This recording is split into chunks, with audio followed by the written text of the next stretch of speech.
discussing about various model architectures in the morning, and then talk about diffusion models in the afternoon, and close with the discussion of neural scaling laws. So first we have Gautham from Argonne, and so he's going to share with us about sequence transformers and talk about their work on GenSLM, which is a genomic sequence language model. All right, Gautham, over to you. Yeah, thank you, Venkat. Hey, good morning, everyone. So this is Gautham. I'm from Argonne National Lab. So as Venkat summarized, I'll be going over the work that our group has pioneered in developing these genome scale language models. I'll be touching upon the infrastructure requirements involved and the downstream utilization tasks. So I'm presenting it on behalf of my colleagues who are also listed on the slide deck here. Towards the end of the presentation, we can try out a simple workflow using one of the smaller GenSLM models. And this is basically the QR code to that link. And I think Alex has also committed a copy of the Jupyter notebook to the Sci-Fi FM repo. But yeah, we'll come back to this once I go over the slides. So the talk is divided into four main categories to give an overview of like what actually entailed, in the GenSLM development, what was our motivation, going on to how we trained the models, and what are some of the interesting downstream tasks that we can do with them. So to begin with, there is a lot of hierarchical information within the omics data. To give a sense of what that means. So one way we can think about it is in terms of the complexity in the information content at the different levels of the omics data, all the way from single gene to the viral genomes to the human level. So if you want to count it in terms of the number of base pairs, so we have about on the order of 1,000 base pairs at the single gene level, and all the way to about 3 giga base pairs at the human level. So that's the complexity and the richness as we move through different levels of the hierarchy, and which is also one of the motivations for having a model at the gene level, as opposed to just the amino acid level, which I will motivate a bit later too. Okay, and just in terms of a simple like graphic to show for those who are not familiar with what a genome as opposed to a genus. So a gene can be thought of as just a single entity, say a protein. So if that's the smallest unit you want to think about, then collection of proteins or genes is what gives us the contigs or open reading frames, ORFs, and collection of those is what gives us the entire genomes. Okay. So in terms of modeling these sequences, the traditional approach has used protein language models, which I just mentioned. And by that, I mean that the representation is just using 20 amino acid alphabets. And that is what forms the vocabulary for these models as well. They've shown to perform really well, especially as we have had models incorporating transformer architectures and using the protein language as the vocab. And the attention mechanism has been shown to capture interactions across amino acids. So there's been considerable challenges in adopting or adapting these more natural language processing techniques to be able to do the protein language modeling. Nevertheless, I think just using those models, people have shown some results that are very impressive. Here, I've just listed one of the papers that I think you can go through to see, what we can model at different levels of the protein sequences. So it's labeled as going from primary to secondary to tertiary to quaternary. That is nothing but capturing the information at this just at the sequence level or the amino acid level at the primary stage. And then at the secondary stage, it's sort of capturing a substructure of the protein and all the way to more complex structures. Okay. And just to give a timeline of the parallels between the development in the NLP world and how the protein modeling community has adapted pretty very quickly those techniques to achieve some very impressive tasks at the protein modeling level. So, I mean, I think it started roughly in 2000. We have the fold recognition paper and all the way to ESM in 2022. Of course, we are in 2024 and more advanced models have come up in the last couple of years. But this is just to give a sense of the timeline and the parallels between the two worlds and how one, I think more so how the developments in NLP world has had a pretty a significant impact on the protein modeling side. Okay. Just to give a quick, I think, sort of a highlight on, I think some of these models have been very instrumental in resulting in impressive protein engineering achievements. A couple of cool ones are what are listed here. One is designing of the picomolar SARS-CoV-2 mini protein inhibitor, and the other one is excuse me, the mechanically coupled axial rotor protein assemblies.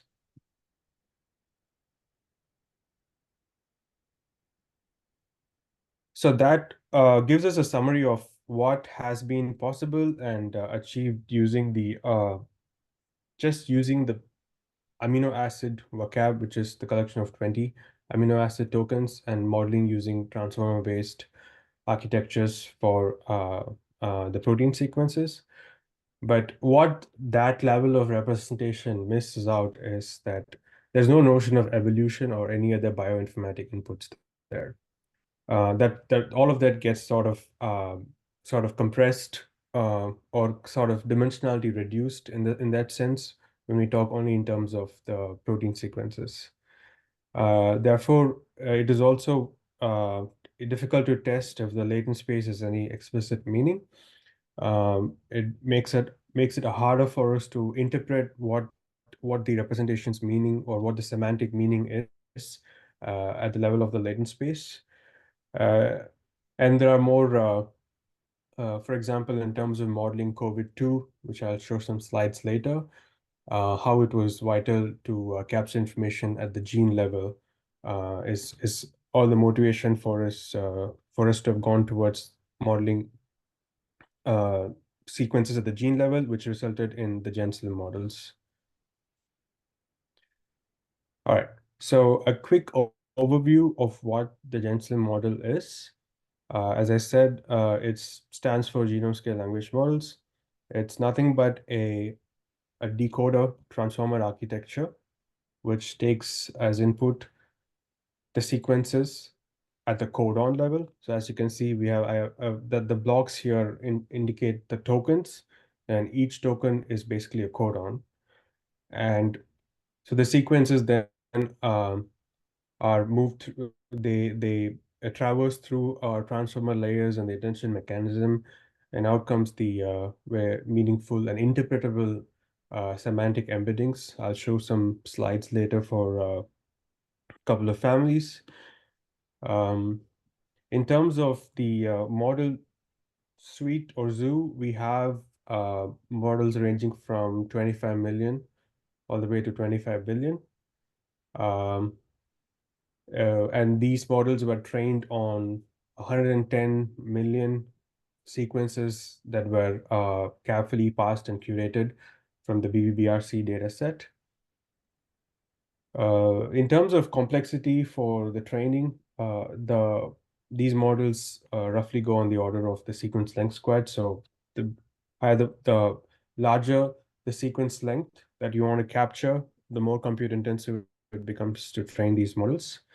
That sort of also hits the communication overheads involved and other engineering aspects of training. The other thing is these models were originally trained on these 110 million BBBRC sequences, and then the final train checkpoint was used to fine-tune further on a longer sequence COVID model. And that's ultimately what I think led us to win one of the Gordon Bell Prizes a couple of years back in the COVID category. So at that level, we are one of the largest foundation models trained on drawn nucleotide sequences. Okay. So in terms of some interpretability and meaningful representation at the latent space, which I had mentioned earlier, what you're seeing here is nothing but the projection of the embedding space. And by embedding, I mean, I think I should go back to the previous slide. So this is basically a decoder architecture, and then you give in the raw input sequence at the codon level. And at the different levels of the transformer blocks, we can extract out these embeddings. These are nothing but at the level of the tensor representation is nothing but it's a tensor of shape given by the number of sequences, comma the embedding dimension. Sorry, number of sequences, comma the sequence length, comma the embedding dimension. So it's a high dimensional tensor, and you can average out different dimensions to get the type of representation you want to visualize and to interpret. This is one particular way of visualizing it. So what we have done here is we have taken that tensor and we have averaged out the sequence length dimension. So what you get here is the number of sequences, comma, the embedding dimension, which I think in this case was 512. And So this is for one. got a quick Yes, yes. question. So do you have an explicit embedding layer, or are you taking each of the layers and just examining them, running TS? Yeah, I think we're just taking the hidden states as they're called. So there's no explicit embedding layer, Venkat. Okay. So we can take this. Yeah, Yeah, and then sorry. there are many of these layers, right? And you're just looking at one layer or the last layer. Oh, good. Yeah. So thanks for clarifying it. This is only from the last layer. Okay, got it. Thank you. Yeah, thank you. So yeah, so that's a great question. So we can do this analysis from the different layers. This one is from the last layer particularly. And what we are seeing here is something very cool, is if you paint these embeddings in terms of the GC content, that's mathematically, it's just the count or the percentage of the GNC values in the gene sequences.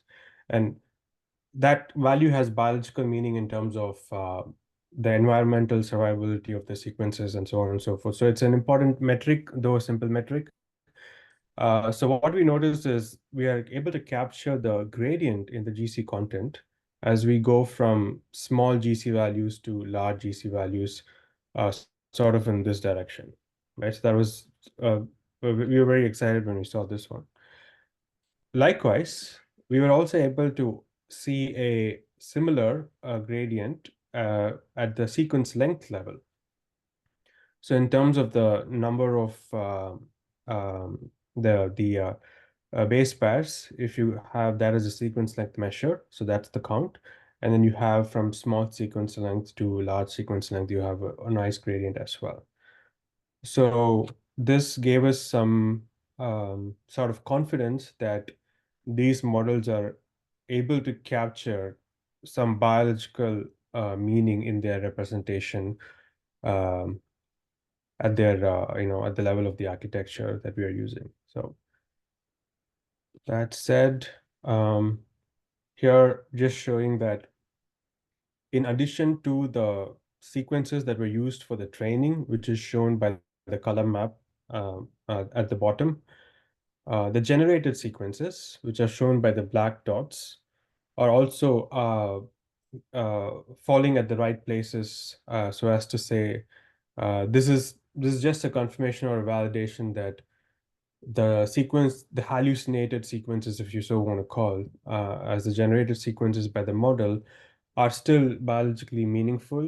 They are they correlate well with the training data, and even more interesting is Um, if you carefully generate these sequences, we are also able to fill evolutionary gaps that are otherwise missing out in the training data. So on the right here, it's basically this the conventional way of visualizing a phylogenetic tree, which gives us a sense of the evolutionary map for the sequences. And for the Malay dehydrogenase case, what we found was these particular sequences in black that I've shown in the projection plot are filling a very particular gap of this phylogenetic tree. So that also gave us confidence that uh, these models, in addition to capturing the biologically meaningful semantic representation, they're also good generators of novel sequences. Okay. Yeah, this is very cool. Yeah. Yes, So Venkat. for the quick question though, has Yes. has I mean, how do we know that it is real, right? Oh, yeah, it's a great question. So I have a different slide deck. I can pull it later, but so we validated it with a lot of MD simulations.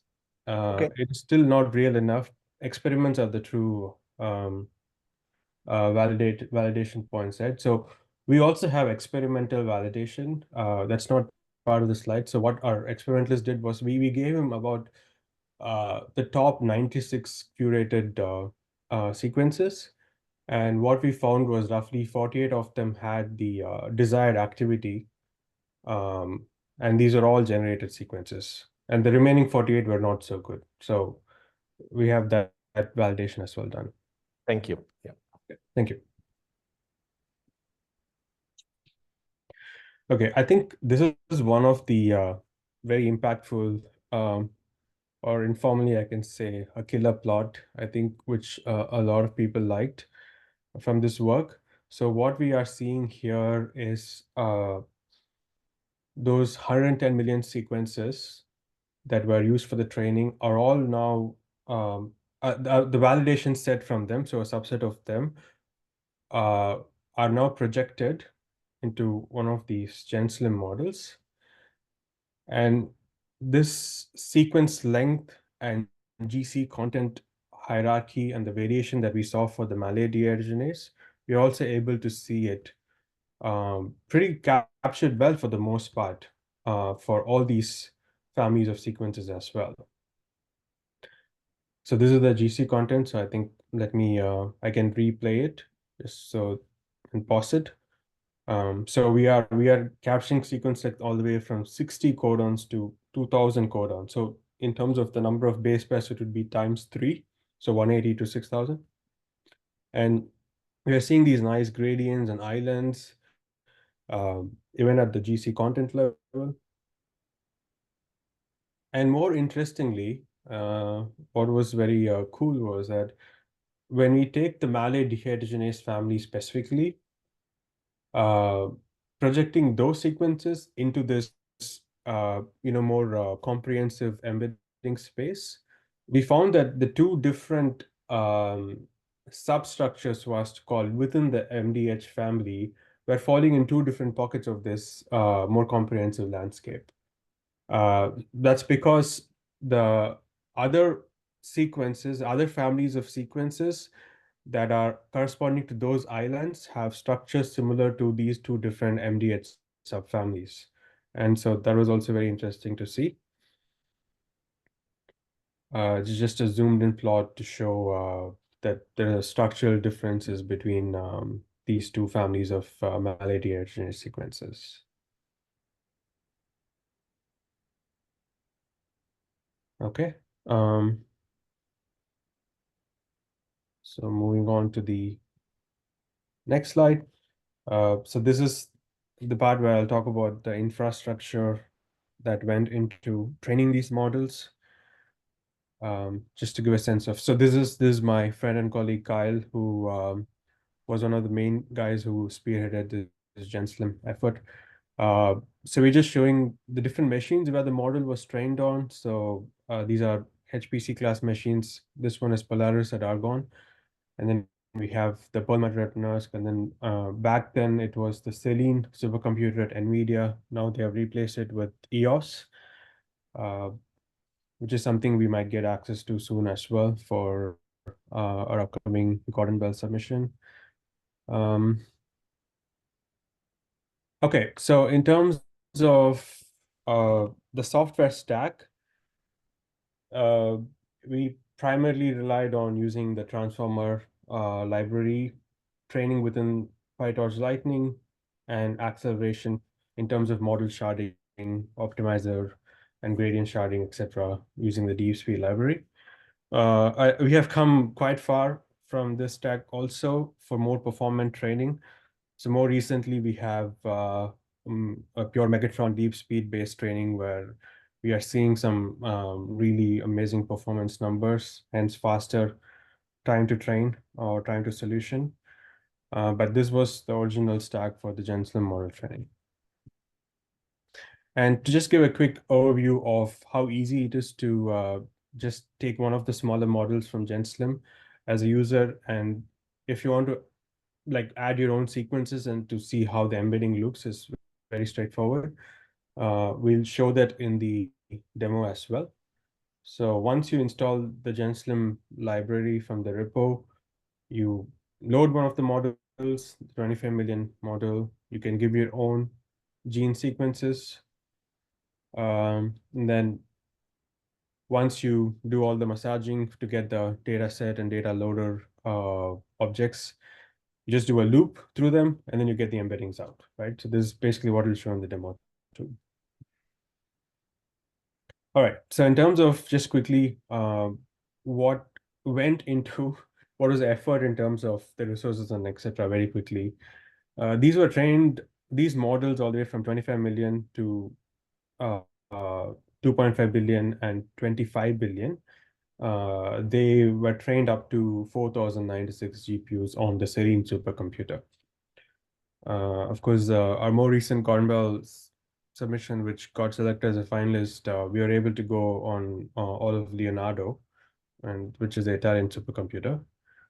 But even with that software stack, we were able to see some pretty good performance, which only plateaued, after sort of 1,024 mark.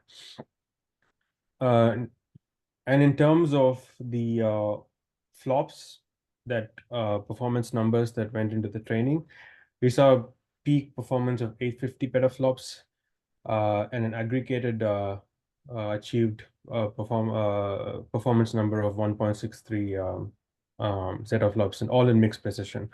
This is just counting the number of flops per training step times the total number of steps.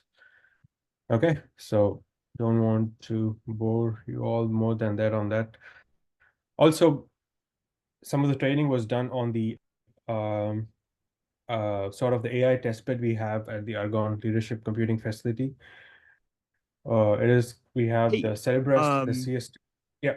Just to jump back there, have you Yep. you mentioned that you're doing mixed precision? Have you switched to like full 16 point or BF16 precision, or I think Yes, even like the yes. new ones are like you can go down to 8 on the H100s. Yes, we have. We have played with all precision numbers, FP16, BF16, all with but like I said, we have done all those within the Megatron DeepSpeed stack as well. And I mean, I don't know, but I think I can say this: we have crossed the exaflop mark with that combination, and that's where we are right now. Did that answer your question, or was there more of Yeah, a question? I guess just a follow on there. Have you seen any like stability issues with doing like mixed as opposed to or doing true precision as true BF16 precision as opposed to mixed, or has that been really an issue? Not necessarily stability at the level of training, but I've noticed differences in terms of the generation quality. For example, for some models, BF16 seems to have a better generation quality than just doing it in FP16, like the more recent Llama 3 type of models, for example. Could you say that one more time? I just all the floating point things, I got lost. Sure. So what I said was, so there was no instability necessarily in terms of training when we switched precision. But I did notice improvement in the generation quality of the model for some type of models. For example, Llama 3 type of models had better generation quality if trained in BF16 as opposed to FP16. Okay, cool. Yeah. Thank you. Thank you. That was a great question. Yeah. Sorry if I'm not being audible. No. You're very clear, Gautam. Okay. It's just Thank you. Alex is not able to process your information at the same rate. So I don't know. Yeah, that's a great question. So anyway, you guys can chat more during the hackathon. So yeah, keep going. sure. Yeah. Happy to. Yeah. All right. So we were here talking about the AI testbed training, right? So we have collaboration with Cerebras, Samanova, GraphCore, and Grok. So we have sort of smaller samples of these clusters at Argonne, and we can run training on these testbeds as well. And I think you all might have heard of Cerebras. The others may not be so common, but it is quite impressive to see the level of acceleration that we can achieve with some of these testbed architectures. Especially here, we'll talk about what we got with the CS2. Just quickly, for those who are not familiar with what this acceleration hardware is, it's you can consider it one of the largest chip in the world at the wafer scale. So it was built to accelerate deep learning models originally, but now I think they are able to go beyond just deep learning mode and perform really like massive scales of simulations as well on these chips. So for the CS2 in particularly, so they have 850,000 AI optimized cores, 2.6 trillion transistors, 40 gigabytes of on-chip memory. And they're all connected on a single piece of silicon. So for this helps in the massive memory and communication bandwidth, which is otherwise usually a problem with our regular or the more usual GPU architectures. So we did do some training of the original GenSLM models on the Cerebras CS2. And so going from a single to a double CS2 cluster helped us reduce the training time. I'm not necessarily sure if the sample throughput is was optimal enough, but I think it's a whole new ball game when we talk about trying to optimize the performance on this one. I guess you have to make some compromises on some metrics to sort of maximize the flops, for example, or the time to train in this case. Anyway, that's just to give a quick overview of those AI test beds that are also available. We are okay. We're at the last part of the session. So just to give an overview of the kind of downstream and evaluation tasks we can perform. Roughly, I think only 3 are listed here, but we can do much more than that, as you would see if you read more of these papers that have come out, in the last few years. But I guess abstractly or mathematically, if you think about it, these are the 3 main types of tasks. So the first level is what I call as a sequence level. So as I mentioned, you take the embeddings from the final hidden layer, or you can take any of the hidden layer and play with that and average into a hidden dimension vector. Or you can take the embeddings and you can do it at the token level. So that would give you, instead of a hidden dimension length vector, it would be a sequence length comma hidden dimension matrix. And you can use that as your input for some downstream evaluation as well. And finally, the more cool and the more interesting one is the generation task, which is, I think, what a lot of people will be interested in, because we are able to generate really novel and still biologically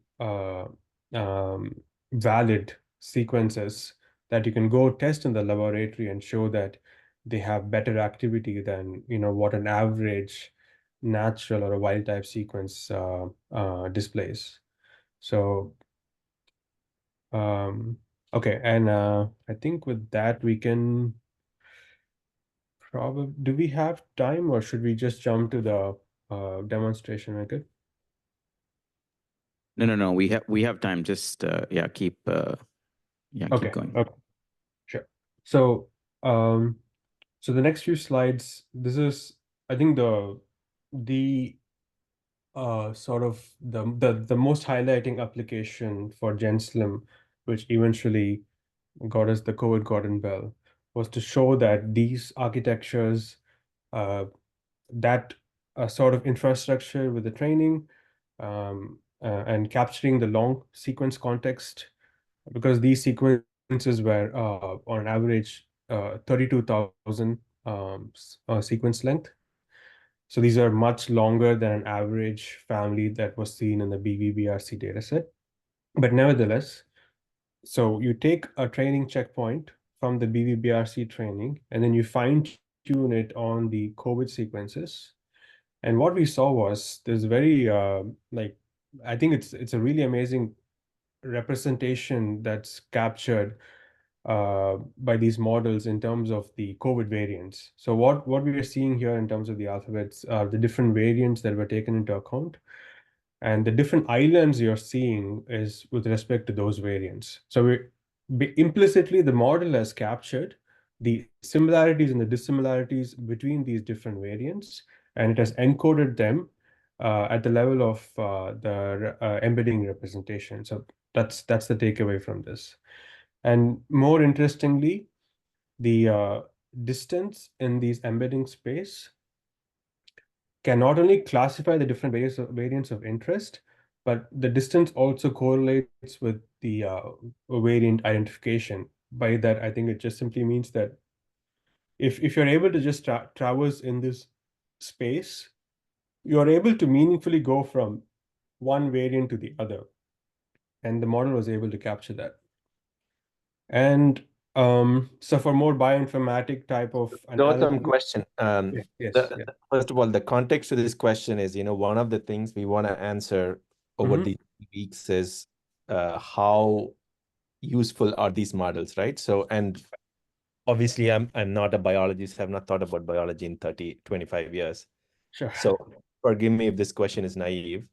So, so you've taken COVID variants that were not used to train your model, right? And you're passing through GenSLM, and you're getting these embeddings, right? Venkat, so they were fine-tuned again on the COVID sequences. Okay, so you fine-tune on the COVID sequences, and then now you have this clustering, let's say, right? Right. So if that particular COVID data was passed through just standard clustering algorithms, what do you see that those clustering algorithms do not reveal? Oh, that is a great question. I think I'm not sure if there is more information revealed at the level of clustering necessarily, but I think we can get more predictive capability with embeddings than just using a more conventional clustering approach.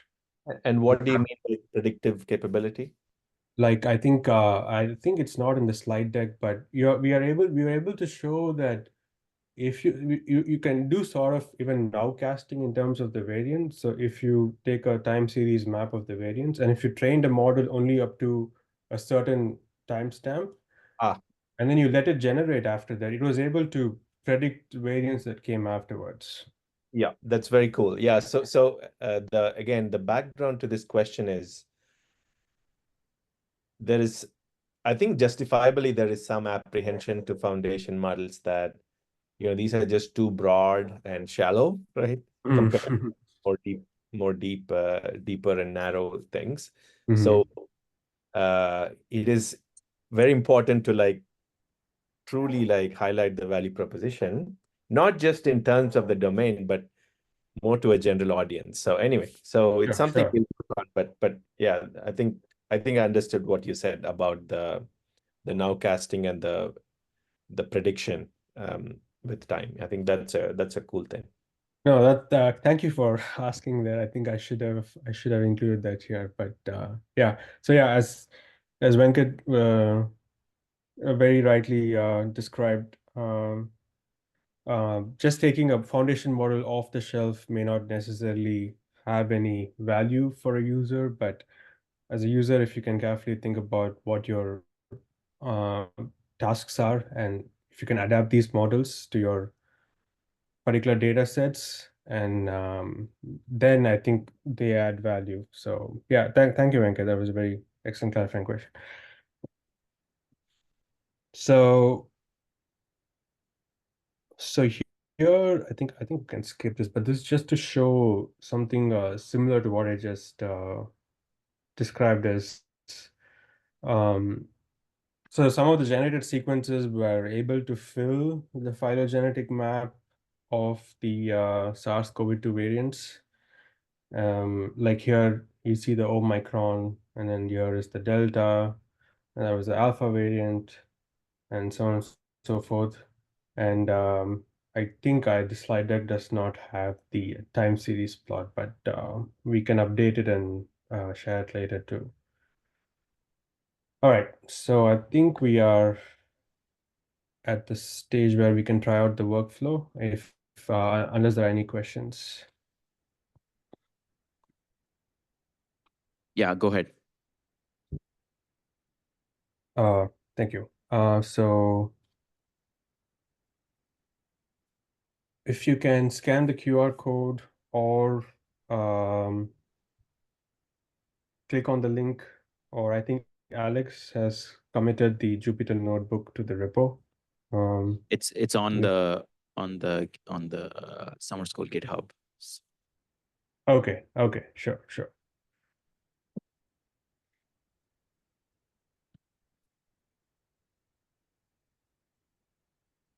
So yeah, okay, I think I'll just start by just following the link here.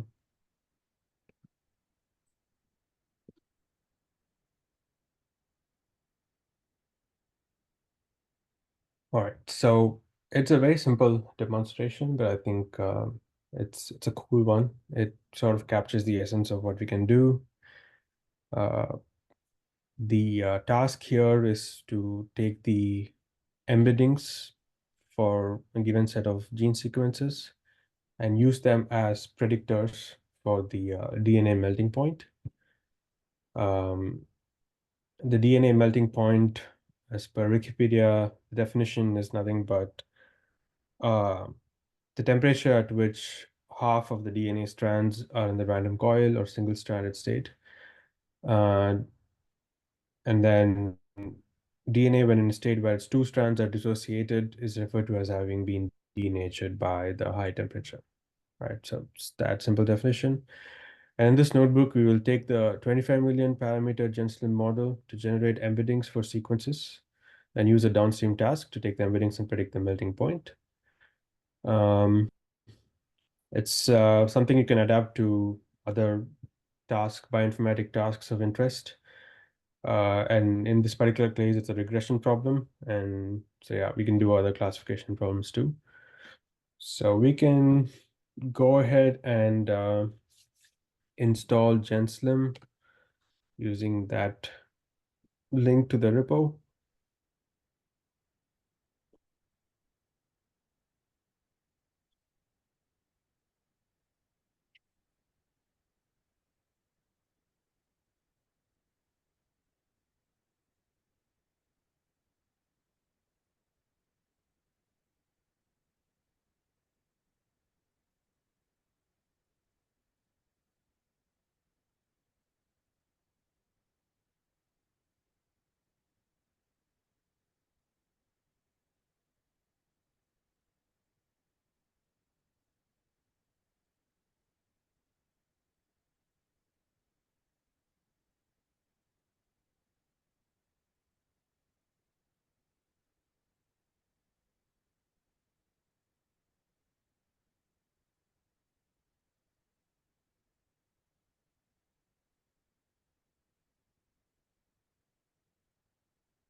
So sorry, I should have mentioned that, but recommend connecting to a GPU resource first.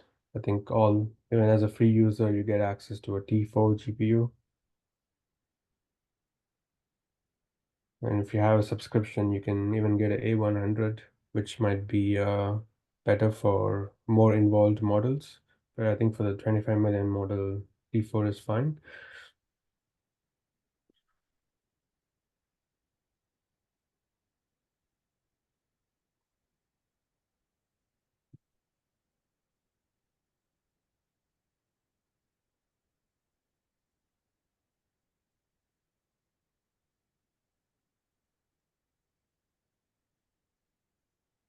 Okay, so should be done anytime soon.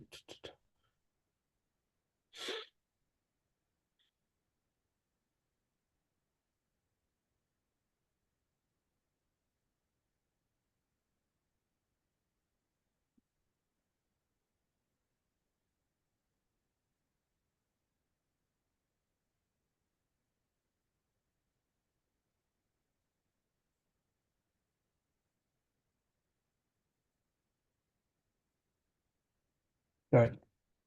So I think now we can import the libraries. Primarily, we're going to use the GenSLM class and the sequence dataset class from the GenSLM library. And we have other supporting imports for the regression task. And if you can follow the link here and just right click and click organize, add shortcut or locations, and give your My Drive as a location, then it will import the data on the model within this folder in My Drive. And after you complete that, you can just simply mount your drive. You should be able to, so you can just follow these instructions for mounting. So give your Google account, continue again.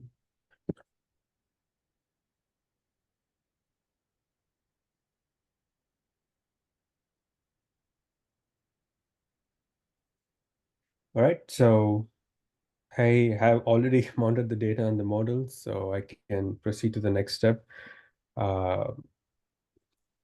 Let me know if I need to pause, but I think I'm just going to go ahead and load the data. So it's a simple data set, about 9,400 gene sequences and their corresponding melting points. We are splitting the data into train and test, so 1,000 for train and 200 for test.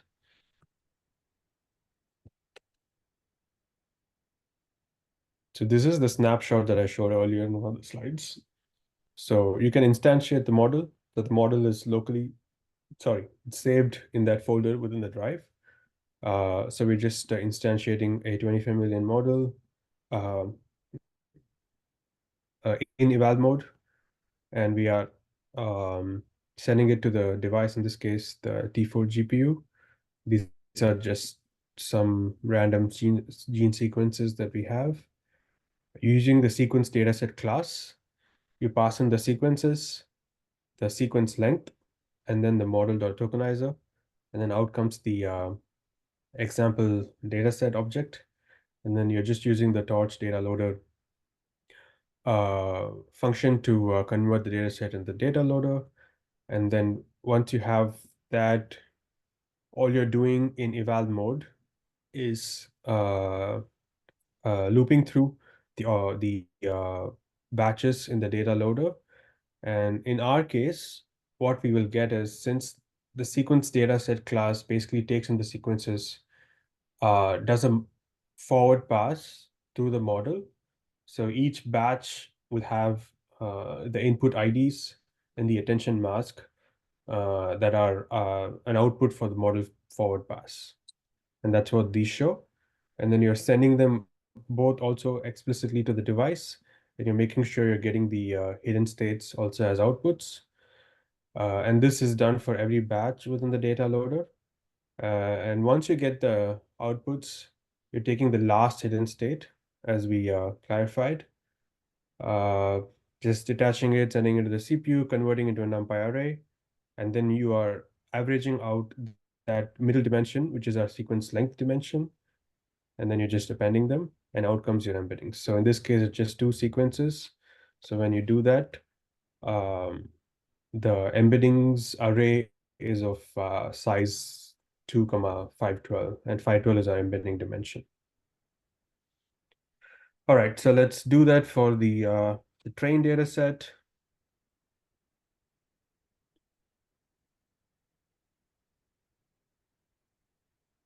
So basically, we're going to get the embeddings for the training data set, or the train partition of the data set, and then use that as So in our this case, the embedding is a number or a vector for a given sequence, for a given input.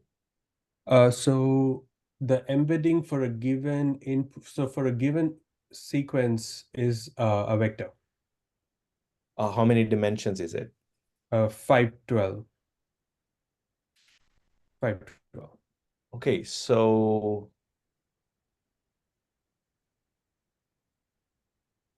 Okay, so I'm just thinking. So in your DNA data set, so Mhm. you're given a sequence, and for each sequence you have the melting point, right? Correct. But if you're converting the sequence into 512 a dimensional vector, Mhm. then you're effectively trying to interpolate in over 512 dimensional space. So your independent variables are 512. The dimensionality is 512, right? Correct. Okay, so that's very large. That's a pretty large dimensional space to interpolate over. I'm just thinking practically, right? So Uh, if you have 3-dimensional space, mhm. to populate the 3-dimensional space, to be able to build a regressor over it, Mhm. requires, I don't know, maybe like 12 points or something, minimum, even to get a linear regressor. Okay. It's hard. So it seems like another compression may be required, but I think you're right, Karthik. So we should, I think, and we can play around with the dimensionality of that embedding dimension to see what would be optimal. But I think for this particular example, this just seemed like some decent number to start with, and we were able to see some good correlation between the prediction and the ground truth value. So okay. yeah, I think if we play around more, we'll be able to make it more compute efficient and maybe get even better prediction. So Yeah, and again, this goes back to my earlier point about, if the goal was just to do regression, there may Mhm. be better methods, right?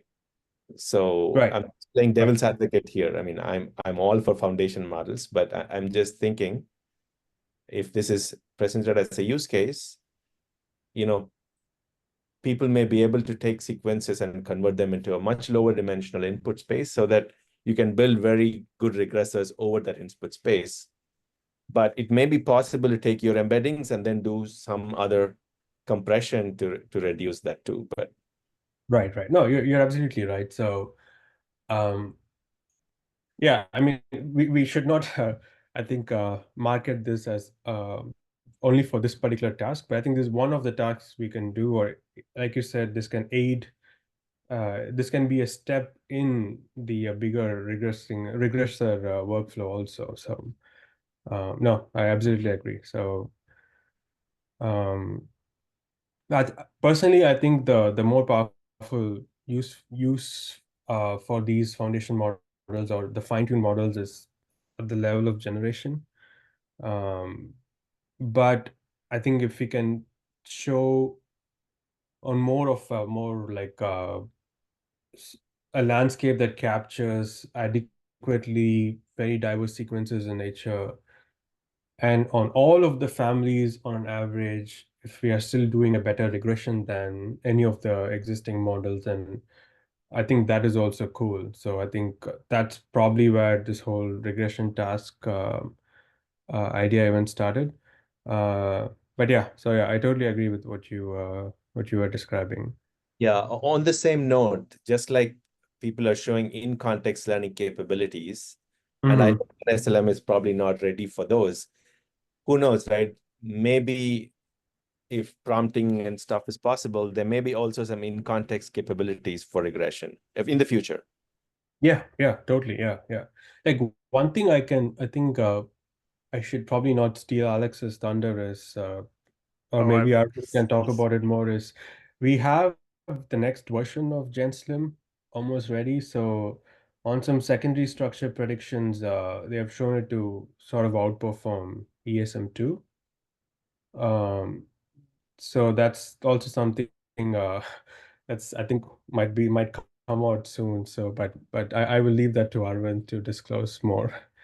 Um, Just to chime in here, we're gonna, in terms of the actual size of that embedding dimension, there's a decent amount of work coming out of like Kaplan and Hoffman on the scaling ratios of those dimensions relative to the number of layers, the size of your feed forward network, the aspect ratio, so how wide versus how deep the overall network is. So as you start pushing up these model sizes, you kind of implicitly have to make the model wider in order to continue to see the gains. Of That's course, true. Yeah. there's a big, and we'll talk about that, I think, later in the afternoon session. No, that's very true. Like there are more recent model trainings that is definitely something that I've seen too. Yeah, that's a good point to note here as well. Okay, so I think we did the train embeddings. That's completed, and we're just instantiating the SVM, and we're passing the train embeddings, and the melting values are X and Y pair, and we will validate or test that on our test data set. So we're getting the embeddings for the test portion of the data set.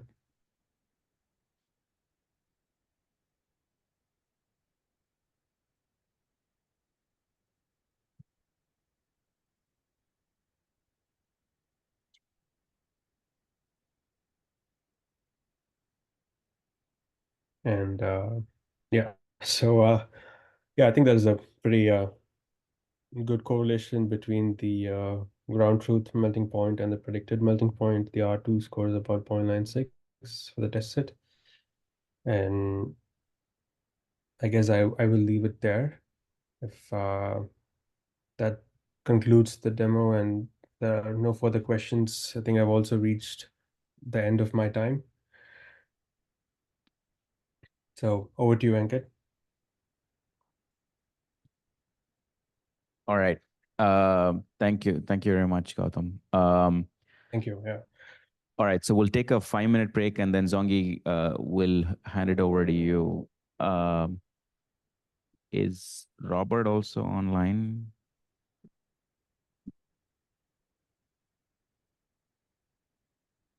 Yeah, so I think I can cover the full video, the full Okay, talk. perfect. So we'll start at 10:30 Eastern Sounds in good. about 4 minutes. Yeah. All right. Thank you, everyone. Thank you for the time. Thanks, Great. Gautam. Yeah. Thank you. See you next week. Bye. See you. Bye.